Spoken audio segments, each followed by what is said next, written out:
एथर सुभद्रा टंका एमानंकु मिलिब नाही। एने उपमुख्यमंत्री प्रभाती परिडा आउ एक बड़ सूचना जारी कले। तेबे आसंता काली प्रथम किस्तिर चतुर्थ पर्याय टंका केतेबेले पठाइबे, केउ जिल्लारो शुभारंभ हेबो, एने आसीगला एक बड़ सूचना। डिटेल रे आमे जानिबा, शेष पर्यंत देखंतु। ता पूर्वरु वीडियो को लाइक करंतु, सब्सक्राइब करना थिले एबे सब्सक्राइब करी पाखर थिबा घंटी चिन्ह को दबाइ दियंतु। आसंता काली मिलिबो सुभद्रा टंका। जाजपुररु एहार शुभारंभ करिवे मुख्यमंत्री। तेबे सुभद्रा प्रथम किस्तिर चतुर्थ पर्याय 18 लाख रु अधिक हिताधिकारी अकाउंट को टंका जिवो।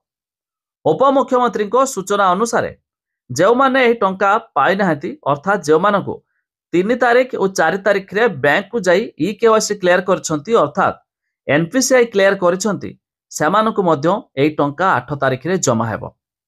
तबे जानि रखंतु, सरकार जो टंका पठाउछंती आधार कार्ड माध्यम रे पठाउछंती। जदि आपनको आधार कार्ड रे कोनोसी बैंक अकाउंट लिंक न थिबो, सरकार टंका पठाइले भी आपण मानक खाता रे जमा हेबो नाही। अर्थात आपणक अकाउंट डीबीटी एनाबल रहिथिबा आवश्यक। आ जो मानकर न थिबो सेमानक खाता रे एही टंका जमा हेबो नाही। एहा भी जानि रखंतु, आपणकर सब किछि ठीक रहबा सत्ते काहेकिना सरकार 18 रु 20 लाख हिताधिकारी को टंका पठाइबे।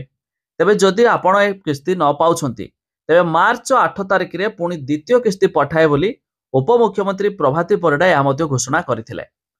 तेबे जो मानको टंका काली न मिलिबो, सेमाने आगामी मार्च 8 तारिख रे प्रथम किस्ती और द्वितीय किस्ती मोट उपर 10,000 टंका मध्य पाइजिबे।